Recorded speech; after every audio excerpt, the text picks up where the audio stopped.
Howdy folks, Doc here with Last Best Tool, and let's take a closer look at the Veto CT XL. This is the cargo tote extra large version.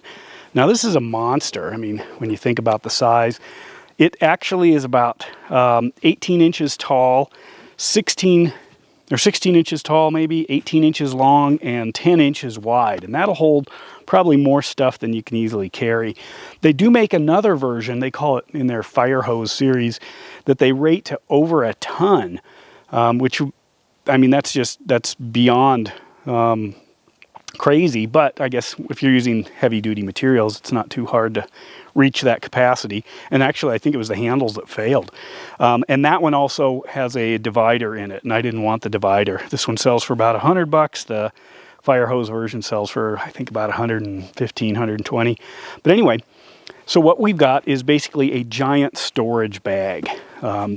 Inside here, let's take a look at what we can put in here. By the way, I use a lot of clips. These are Petzl clips. I'll do a video on those because I do some other stuff with the Petzl. But anyway, I've got my Petzl tool bag in here, my Roaring Fire bag, pair of gloves, my Blue Point socket set, Vim wrench extender, more tool bags, more tool bags, more tool bags, another more tool bags, Klein tool bag there, and big Night Eyes beaners. I'll be working with those, and then, oh, look at that. Got a whole Milwaukee pack out in there, and more tools, socket set there.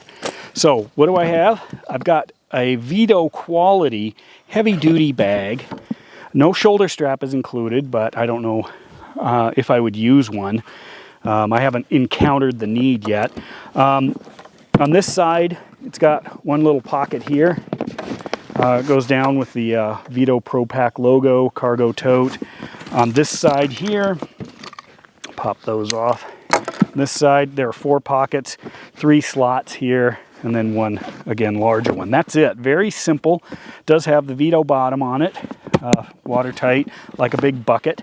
And the particular thing that why I wanted it is because I'm often grabbing a whole bunch of things and stuffing them into, various, I use, like Home Depot buckets, 5-gallon buckets. I load those.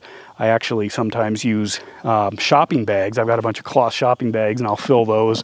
And I started looking at these, and I'll tell you, on the Amazon reviews, dog whistle for me was it's too big.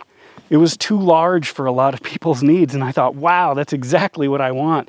There's some tools sometimes, and I'll do one on a C-Jet pair of scissors, where people were complaining that the handles were too big, that they didn't fit in small hands, and it's like I have the opposite problem. But anyway, this is a really stout piece of gear, standard Veto warranty and everything else.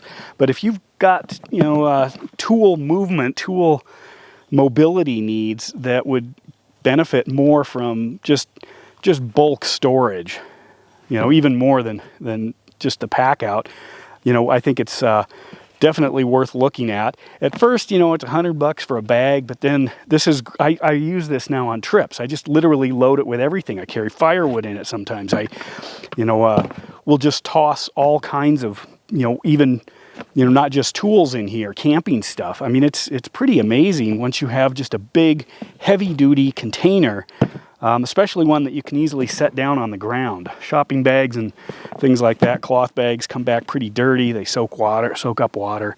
But overall, I'm impressed with this guy, and I'm trying not to get another. With that, Doc out.